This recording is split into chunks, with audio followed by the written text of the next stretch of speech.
Who was Isildur? If you've only ever seen the opening to the Lord of the Rings films, you might think of him as weak-willed and the cause of lots of problems later on, but there's a lot more to him than that.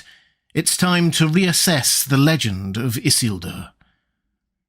We know the story of Isildur as it plays out in the Fellowship of the Ring movie flashbacks. Isildur cutting the ring from Sauron, Elrond leading him up to the cracks of doom in order to destroy it, then Isildur deciding with a smile not to and keeping it for himself. "I was there the day the strength of men failed," Elrond proclaims. "The hearts of men are easily corrupted," pronounces Galadriel about the same moment. Centuries later, Aragorn has doubts about whether he should be king, seemingly mostly because he is related to Isildur. Arwen reassures him that, "You are Isildur's heir, not Isildur himself. You are not bound to his fate." The impression is clear. Isildur was weak, corrupted, fell under the power of the ring, and represents all that is fallible and doomed about humanity. If only he were a better man, a stronger-willed man. But that's not what happened in the books, not at all. In the books, Aragorn isn't trying to escape being king, he seeks it, and he proudly proclaims himself the heir of Isildur as a thing to be proud of, not something to be ashamed of. So what's going on? Well, a lot of this stems from the fact that the flashback at the beginning of the films is close to, but not exactly, what happened in the books. To be sure, we need to go delving into the appendices to The Lord of the Rings and the Book of Unfinished Tales to get the full story, but when we do, it paints a very different picture. Isildur's story begins, however, back in Numenor. He was born the eldest son of Elendil the Tall and grandson of Amandil, of the line of the Lords of Andunia, one of the regions of Numenor, and direct descendants of the kings of Numenor. Most importantly, his family were the leaders of the faithful, the group in Numenor who stood firm in worship of Eru-Ilúvatar and in friendship with the elves. It's worth noting that Isildur and Elendil are both Quenya names, Elven basically, so the kinship is strong. Isildur grew up, married, and had his first child in Numenor, as the oppression of the faithful got worse and worse, and Numenor slid towards its cataclysmic fall. We don't know many details of his time there, but it's clear he shared his family's just convictions and was brave and heroic. When he learned that King Ar-Pharazon was planning on cutting down the tree Nimloth, a gift from the elves and a symbol of friendship between the two peoples, Isildur snuck in and stole a fruit from it, planting it in secret and rescuing it from the flames. He nearly died from the wounds he sustained on that one-man mission. Isildur was 110 years old when Numenor was destroyed. He, his father and his brother Anarion were on ships and escaped, although the storms separated them en route to Middle-earth. Elendil ended up in the north of the map we now know, founding the kingdom of Arnor, and Isildur and Anarion ended up in the south, forming Gondor. Isildur and Anarion joint-ruled, a not insignificant point, and it's worth taking a moment to consider the inferences we can draw from this. Isildur was the eldest son and heir. It was completely within his rights under Númenórean law to rule Gondor all by himself, but instead he set up a co-rulership with his younger brother. Each had their own city, and the capital, Osgiliath, had 2 thrones in the throne room, side by side, not Isildur's set a little higher. This was true joint rulership with his brother. Why is this important? Because it tells us that Isildur was not someone who sought power for its own sake. He could have ruled on his own.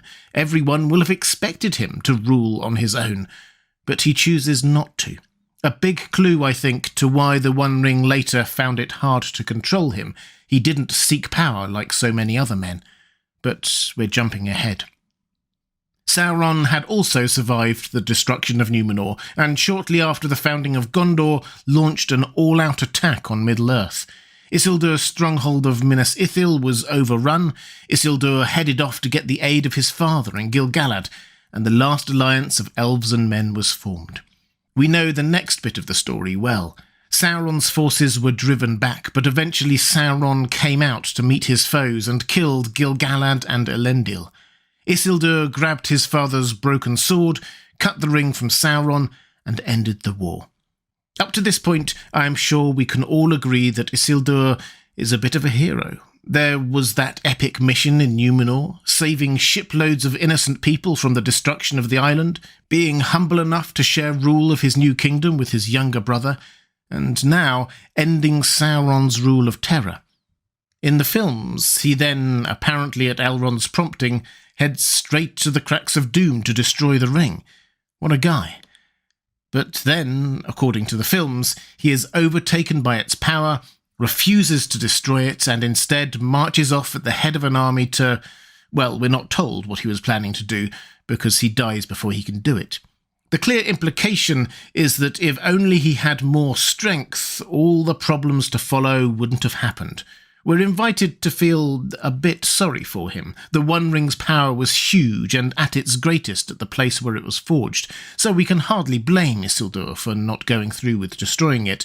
No one ever went through with trying to destroy the ring, not even Frodo. But that is not what happened in the books. First, it's not clear that Isildur did go to the cracks of doom. Elrond says this: Isildur took it, as should not have been.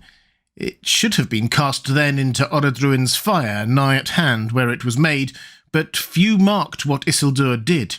He alone stood by his father in that last mortal contest, and by Gil-galad only Círdan stood, and I. But Isildur would not listen to our counsel. So Isildur had a battlefield discussion with Elrond and Círdan, and yes, they advised him to destroy the ring, and yes, he seems to have refused, but we're not told why then, and he didn't have that moment of failure, losing himself to the ring's power. There was no moment when the strength of man failed. Sorry, movie Elrond.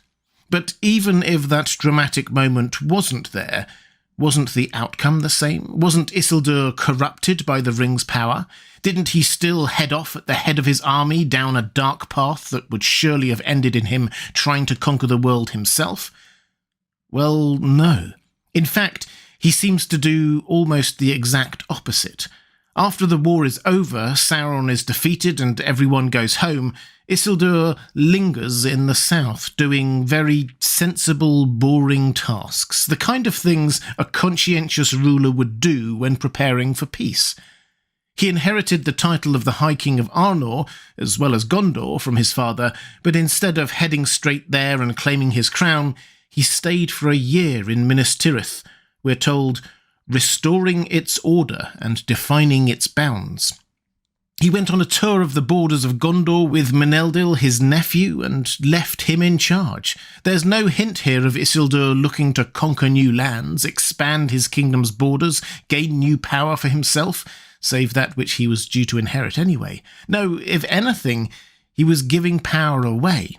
He previously had day-to-day rulership over half of Gondor, and now he was giving that up to Elendil. So why did he keep the ring, if he seemed so immune to its immediate effects? The short answer is pride. Isildur wasn't perfect. He thought he could master the ring for himself and use it for good. Many others have been tempted by the same thoughts, but crucially, after a year of trying, Isildur seems to have come to the startling revelation that he couldn't do it. He wasn't strong enough to master the ring, so he had to give it up to wiser and better people than himself.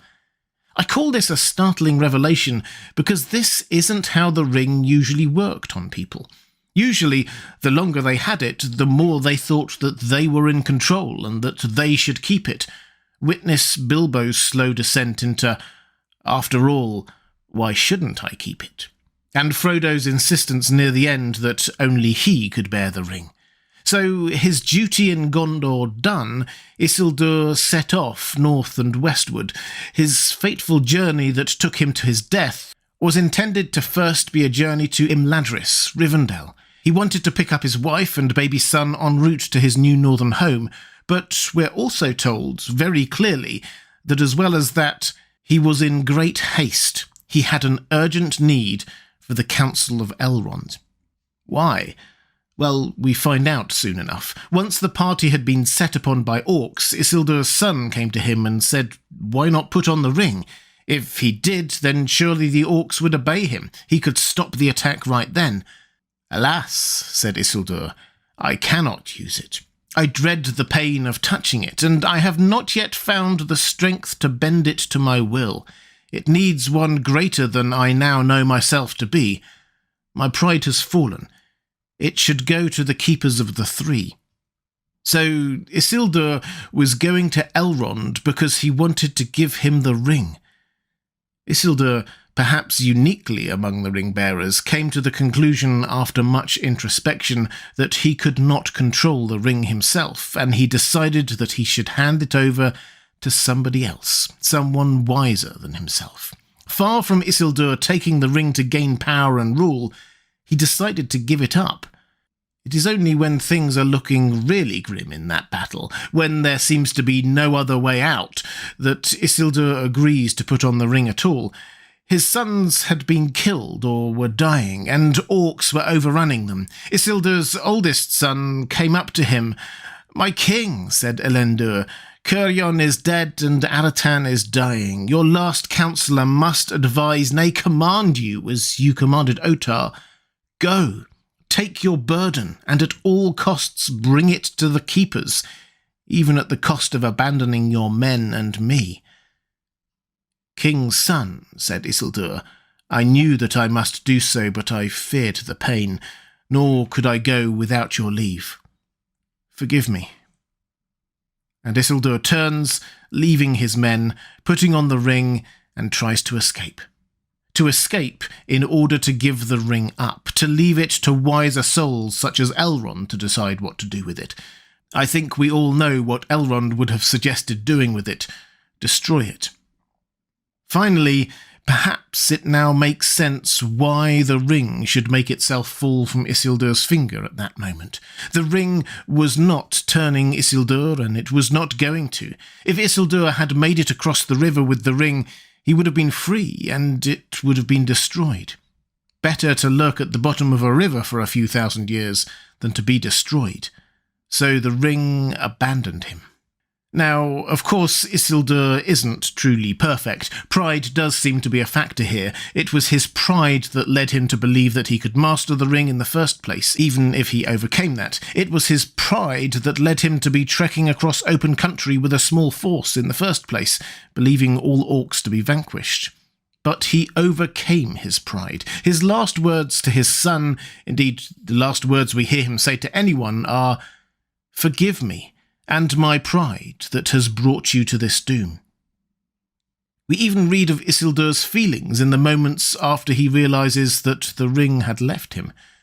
At first, so overwhelming was his sense of loss that he struggled no more and would have sunk and drowned, but swift as it had come, the mood passed. The pain had left him. A great burden had been taken away. His feet found the riverbed, and heaving himself up out of the mud, he floundered through the reeds to a marshy islet close to the western shore. We know how others felt when they lost the ring. Anguish, unquenchable desire to get it back.